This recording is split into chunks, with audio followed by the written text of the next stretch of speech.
Hello, everybody. How are you doing? How are you doing? This is the S. Anthony Thomas. This is the S. Anthony Says podcast, episode number 484. I'm going to call this episode Relationships Are Marathons. That's what I'm going to call it. Relationships are marathons. I'm going to dive right into this, okay?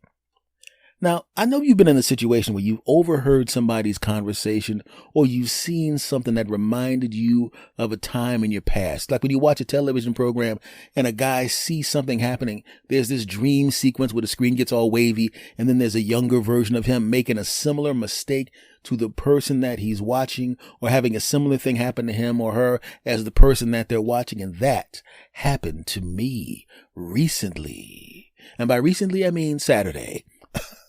Right? I'm in a corner store in my neighborhood and I'm waiting in line, and there's always somebody in line taking too long. There was a couple of people behind me. Excuse me. He's a couple of people behind me, and he's on the phone, and it's very, very obvious from the conversation that we could not help but to hear, because he's one of those guys that learned how to whisper in a helicopter factory. I know that's an old thing to say, but you get what I'm saying. He's loud. And he's on a video call. Right? And he's pacing back and forth as he's talking to a significant other on the phone. It's obvious by looking at him that he's a young man, early 20s. And it's obviously the woman on the phone that he's talking to is either in her late 20s, early 30s. And it's very easy to see who has control in this relationship. It's not 50-50. It's not mutual respect. It's him being dragged around by his nose. Now, I couldn't judge this guy as a middle-aged guy. Now, I couldn't judge this guy because 30 years ago, that guy was me. I know what it's like. I'm going to take you back a few years. I'm going to take you back a few years. And because I'm an older person, not a young person, but not old yet, but not young, and I'm talking about me at 17 years old, I got to go back. In fact, I have to say it a whole bunch of times because I'm not young anymore. Back. Okay? Started doing stand-up comedy when I was 17 years old, got good at it really quickly. And when I turned 18 years old, by the time I was 18 years old, I was really good at it. I was working professionally. And so I'm standing on stage in front of 200 people, 300 people, whatever the average size of a comedy club was at the time. I think it's about 250. Some clubs held 400, some clubs held 150, some clubs held 200, but usually about 250 is about the size. And there's a lot of power standing on stage for a long period of time, telling your jokes and stories and having the people in the palm of your hand, clapping, stomping their feet, standing ovations, chanting your name. There's a lot of power. You're on the stage. Everyone's looking at you. You've got the microphone. They're enthralled with your stories. They're leaning forward. And when you're on that stage, it's almost like magic. Especially if you're a beautiful lady and you see this guy on stage commanding all of these people, commanding them. Now, as an 18-year-old guy, I was used to having sex with other 18-year-olds, okay? 18, 19-year-olds, because they were the ladies that were my age. And now I'm at the comedy club, and the ladies I'm around are 26, 27, 28, 29, 30. And to them, if I'm there, fair game. And I was, in fact, fair game. Oh, yeah. So the ladies I dated weren't ladies my age. They were ladies in the mid to late 20s. A couple of them were almost 30. A couple of them were 30, right? Not at the same time. It was like, this one and this one and this one and this one. But one in particular, she was 10 years older than me. Oh, yeah. And when you're 18 years old and you're having a physical relationship with someone who's 10 years older than you, and they're shockingly beautiful, you're just happy to be there. You're just happy to be there. Yeah. You don't have any ties on them. You don't care what they do when you're not there, because hey man, I'm just happy to be here, man. It's like getting a free ticket to the best show in town. You're not going to come back the next day. Hey man, I was here last time. I had a ticket. Can I just come back in again? No, you just be happy you were there. And that's how I was with this particular lady. But as time went on and I turned 19 and then 20, and then 21, all of a sudden, when you're 21 and you're dating ladies who are still a little older than you, 28, 29, maybe 30, you're an older guy, but you're still a young guy. And now you want a girlfriend. You want to have a serious relationship. You're not saying you want to get married, but you do, in fact, want to have a serious relationship. And unfortunately, the same thing applied. They just didn't want that. At least I thought that they wanted it, but they didn't want it. This particular one didn't want it. She didn't tell me, though, which was the problem. I'm really thinking I have a girlfriend. She'd pick up the phone when I called. She'd call me. We'd hang out a lot. But then all of a sudden she started to grow a little more distant. But I realized she is a professional, and sometimes she goes out of town for work, and she got a lot of clients she got to deal with as a sales, whatever the hell she was doing. Not a problem. And I realized, well, she's not being distant. She's just busy. It's the end of the month. And that's when sales are out there. They got to really just pound down to make sure they get their quotas down and all that kind of stuff. So I accepted it at the end of the month. Then it started in the middle of the month. And then it was the whole month. And all of a sudden I started noticing there was some distance there, right? Even when we wanted to get physical, it was great. But then afterwards she had to do something. And sometimes we didn't even get to do that. And I'm going, wait a minute, what's going on? As it turned out, my greatest fear at the time was true. She was now seeing someone else. 21-year-old me, I think it was 20 or 21, I can't remember, was not enough for her because I didn't make as much money as 34-year-old him. He was making real money. I was doing okay, but I wasn't doing as well as him. Oh no. This guy was 13 years older than me. Ooh, he's 34, I'm 21 or something like that, right? She's 28, so she's closer to his age. Their age discrepancy made more sense than ours, right? If you're looking from the outside, but I didn't know that, didn't care about it at the time. I was just, hey, that's my girlfriend, man. And I found out that she was seeing this guy. She wasn't going on any kind of trips for work. Only thing she was working on was that dude in a hotel in the downtown section of the city. Oh no. And at that time, I actually would have the capacity, I should say the stupidity, to accept those type of things and try to fix it. I found out about it, and instead of confronting her and telling her, I'm the heck out of here, never call me again, dagnabbit, I didn't do that. I tried to convince her she should be with me. But see, ladies will check out of the relationship and break up with you mentally and emotionally before they break up with you physically. She had already mourned the loss of the relationship. She had mourned the loss and she had already moved on, but she didn't want to break my heart. And she also still wanted me to, do stuff to her, if you understand what I'm saying. But I tried to figure out what was going on. And then she started telling me, well, we've been together for a little while now and it's getting kind of stagnant, it's kind of boring and he's exciting and he's fun and we go on trips and and she's talking about all the stuff she did with the other guy. And I realized even then that I did the word love bombing. I don't know if it existed back then, but I used to call it pouring it on because that's what you do in the beginning of a relationship. You pour it on. And during our conversation, I found out that this guy is actually married with children, and she thinks he's going to leave his wife for her. Ooh. I know how that's going to end. I know it's going to end badly. And there was a part of me knowing that it was going to end badly, knowing how much my soul was crushed by her betrayal, knowing that she was going to get the same feeling. There's a part of me that was kind of happy because I knew that the ticking time bomb was already set in motion. I knew that the bomb that was going to be in her relationship was going to blow up. I knew this guy wasn't going to want to lose half his assets. Oh no, I shouldn't say half his assets. I should say half the assets because his wife was with him from the beginning. She wasn't somebody that came along later on when he was already established. She was there when he was building whatever he was building. So half of it does in fact belong to her, and he did not have a prenuptial agreement. So if you think he's going to give up half of the assets just because he had access to her assets, you're crazy. And even me, younger than her, knew that, but she was blinded by the excitement.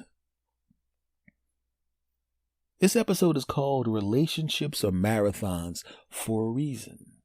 Because relationships are marathons. When you're running a marathon, you don't run full speed for the marathon. You have to figure out a way I need to run 26.2 miles.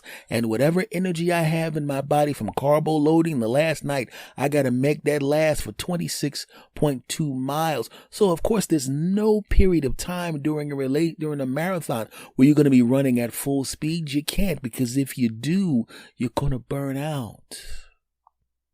I was trying to run a marathon with her, but she was more excited by the sprint. she was running with him. She's comparing my marathon speed to his sprint speed. He was just running as fast as he can for 100 yards. You can't compare a marathon speed to sprint speed. You just can't. I'll give you an illustration of marathon versus sprint. I knew her and was with her long enough where I knew her relatives and her friends, and they loved me. Even though I was younger at first, like, this young guy, he's cute, but how old is he? But then they got to know me and realized I was a little more mature than they thought. And they saw me on stage and was impressed with that crap. So they okay, he's cool. And they started to love me. Her family loved me. Her friends loved me. Her extended family loved me. Okay? So one day, before I realized she was cheating, this was back when I thought everything was cool, they called me because they couldn't get in contact with her. And because they knew me, they started to ramble on about the problems that they were having, a little conflict that they wanted her to help them resolve. And they started saying it to me, right? They were just venting, right? And I'm sitting there and I realized, even though I'm a younger person, the problem that they had, I had already had that problem and solved it. So they're telling me the problem. I said, this kind of thing happened to me. Really? Yeah. What did you do, man? Well, I did this. Oh man, I'm gonna try that. And they hung up after pleasantries. And by the time she got in contact with them because they left messages for her, the problem had been solved. By who? Me. I knew the people that were having conflict. I knew their personalities. I knew how it was going to run if they ran into each other, what was going to happen. And I was able to give them the kind of words and the kind of information that they could use to not have the problem. And that problem was averted. So much so that it was almost a distant memory by the end of the day. The marathon man, me, could do that. Sprint boy couldn't do that. He doesn't know these people.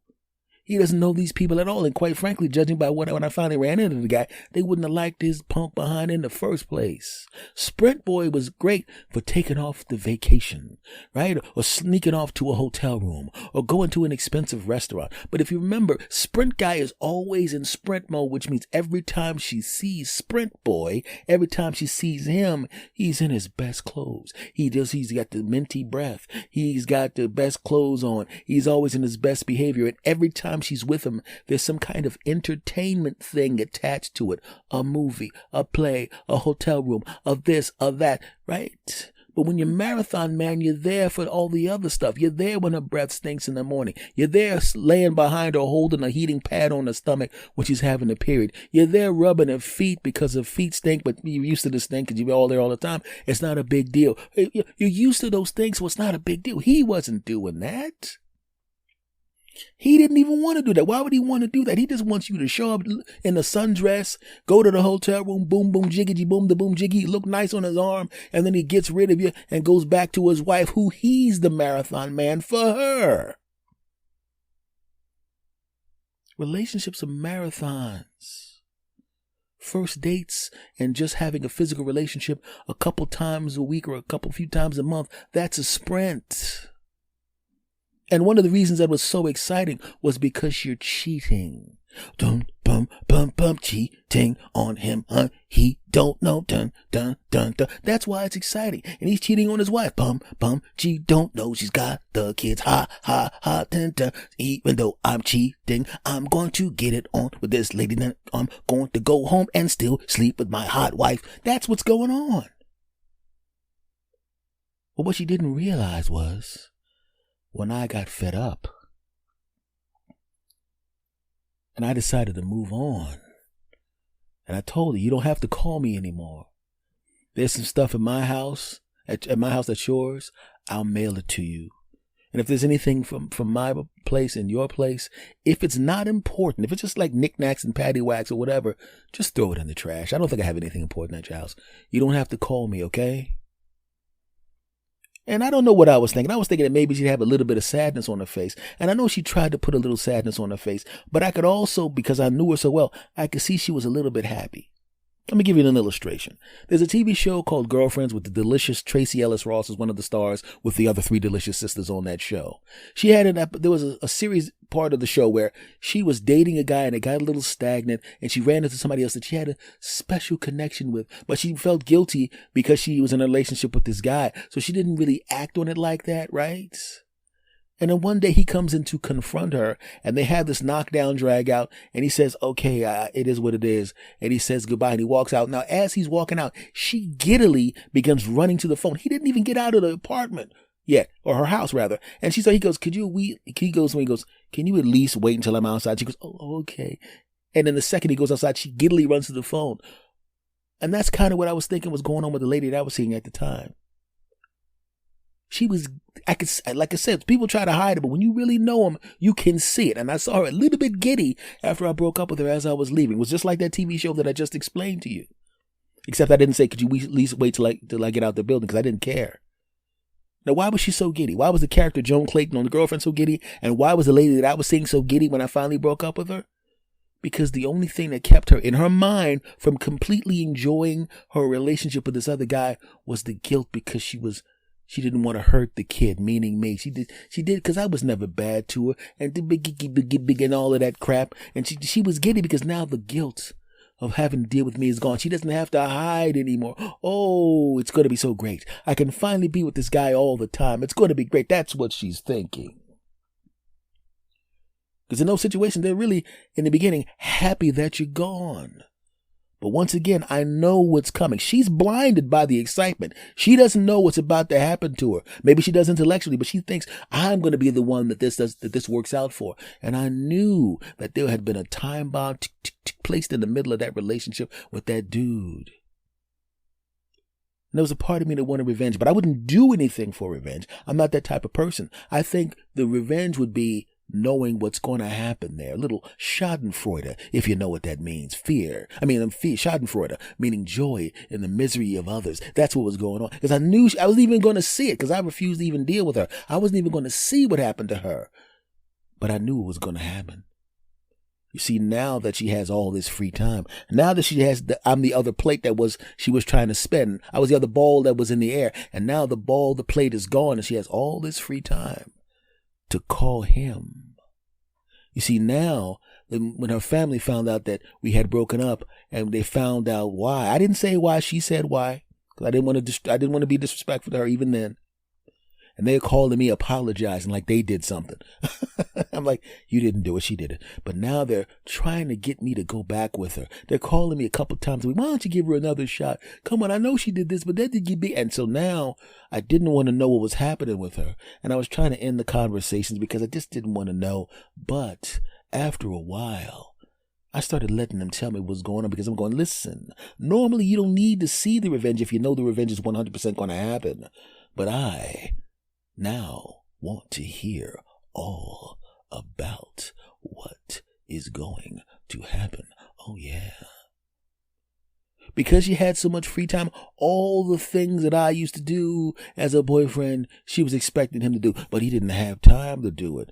And now all of a sudden it's not as exciting because they're spending more time together. Oh, no. It's not as exciting. Oh, no. Right? He had a couple of close calls with the wife. Oh, no. Ooh. And the family members kept calling me to tell me what was going on. And I tried to act like I wasn't laughing, but inside I was laughing because I knew it was going to come. I knew it. And then eventually what happens? Exactly what you know is going to happen.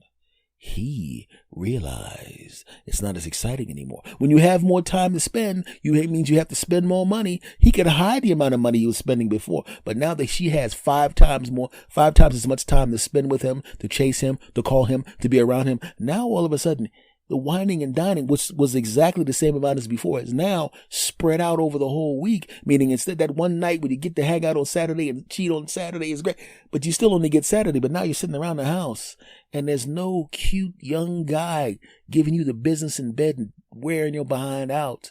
He's not laying behind you holding that hot water bottle on your stomach. He's not rubbing your feet. He's not solving your problems. He's not there making you laugh. He's not doing all the things that a boyfriend who cares about you does, because he's no longer your boyfriend because of your actions.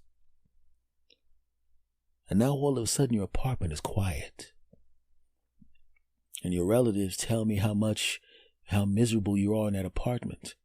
And now you realize being with that guy wasn't exciting anymore, because now that you spend more time with him, you realize he's not that funny. And it's not that exciting sleeping with him anymore because you're not sneaking. Right?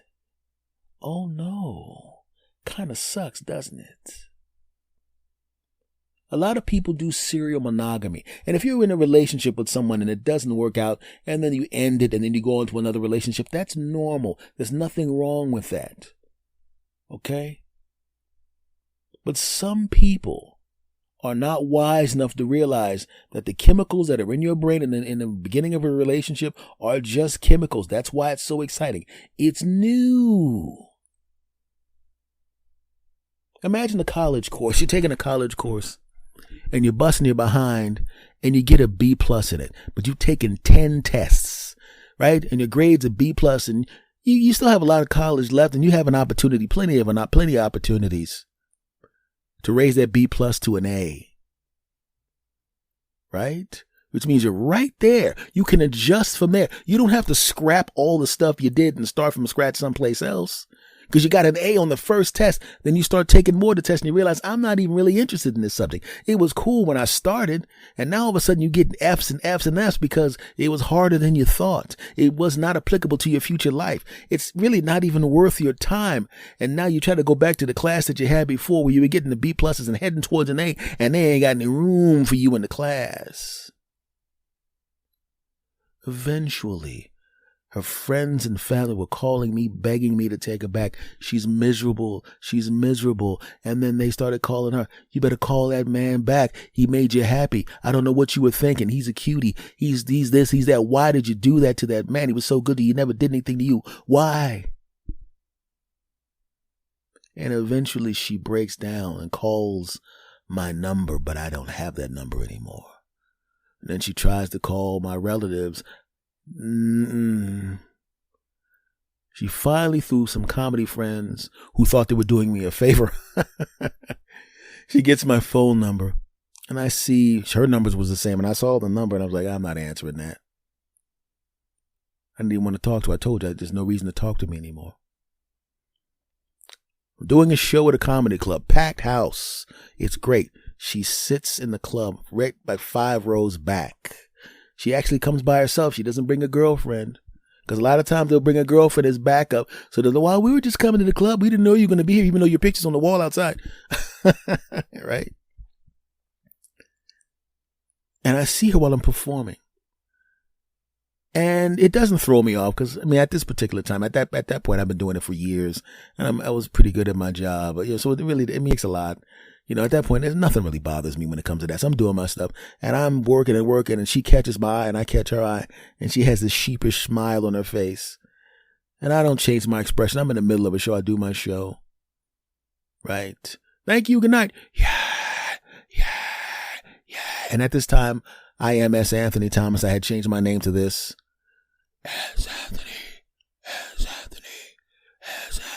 You want him to come back up? Yeah. Come on, S. Anthony, do 5 more minutes. I go back up and I do 5 more minutes. I got to go now, guys. And it was a fantastic night. I walk off the stage and I'm trying to walk out the door because I legitimately did have another club that I was going to. And she comes running out. She grabs me by the my arm and spins me around, tries to kiss me on the mouth, and I back up like, ugh. So it's like that? Yeah, well, I don't know where your mouth has been. Did I really deserve that? Yeah, you did. I did. What do you want? I mean, I was just thinking, we ended in a bad way. I mean, I know I was wrong, but I just got caught up in the beginning. Because that's what it started to sound like to me, because I don't want to hear her explanation. What the hell do I care? I already told her I wasn't interested. And another thing, she's following me to the car. I'm like, why are you following me? Once again, this is what it sounded like to me because I'm not interested in what she has to say. I stopped and said, listen, I don't want to be crass with this. We were in a relationship. We seemed to be happy. Someone else said some words to you and flashed a little bit of money in your face. You went with this guy, took off your clothes, and allowed him up into your body. I don't know what parts of your body he was in, but he was in you somewhere. There's too many things between A guy not being up in you and being up in you where you could have stopped at any point. And quite frankly, it shouldn't have started in the first place. You think other women are not offering themselves to me when I walk off of that stage? Are you kidding me? You probably saw it when I was in there.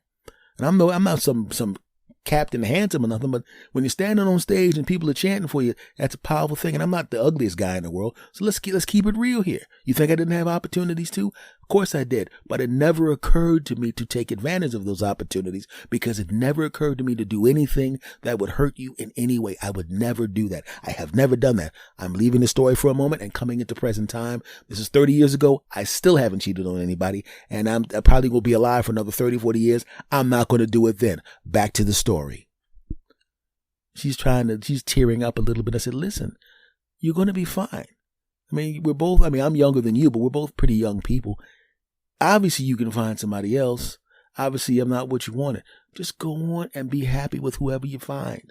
You're a special lady.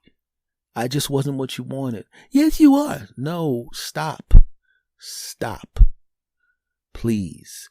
If you cared about me at all, just know, and you should know me well enough to understand, once a decision like this has been made, I could never trust you again. I don't want to touch you anymore. That's why I did not let you kiss me. That's why, I gave you a little bit of a involuntary hug just to be cordial. Stay away from me. Go find someone that's perfect for you, because eventually I'm going to find someone that's good for me. Okay? Please, leave me alone. Leave me alone. You know when I'm at the club, if you know I'm at a club, please don't come to the club when I'm there. Please, just leave me alone. Now, that's not the last time I saw her. We ran into each other a few times after that. We were very cordial. I still didn't have long conversation with her, but I wasn't angry anymore. Years had gone by. There's no reason I'm going to sit there holding a grudge over something somebody did at the time that like 5 years later or 2 years later, whatever it was, we ran into each other. And I could still see she was a little bit sad. I wasn't. I had long since gotten over it. But that's the thing. We have to realize relationships are not sprints. Relationships are marathons. Just remember that. The shiny rock that's in your face when you're in a relationship with somebody, you got to realize it's exciting because it's new. It's new. But if you dump the person you're with for the new, most likely, in many cases, probably in most cases, you just find out you just switched one person for another person, and they're going to be equally annoying, just in a different way. Remember, relationships are marathons. Relationships are marathons. If you find somebody good, keep pumping your legs, break the tape, and stand on the podium with your gold medal going, I did it. Okay? Cool. This has been episode 484 of the S. Anthony Says podcast. My friends, thank you for listening. Thank you for the new listeners. This podcast is literally everywhere. YouTube Music, Spotify, Apple Music, blah, blah. If they play podcasts, this podcast is on it. If you love this podcast, and you do me a favor, my friend, rate and review this podcast 5 stars, please. If you love this podcast, and you do me a favor and tell a friend to listen to this podcast. That's what I would love you to do. If you love this podcast, and you do, make sure you subscribe on whatever podcatcher that you're listening on, and make sure you come back every week at the same time, because I will be here and I want you to be here, okay? I am S. Anthony Thomas. Much love to you all, and I will see you again next time, my friends. Take care.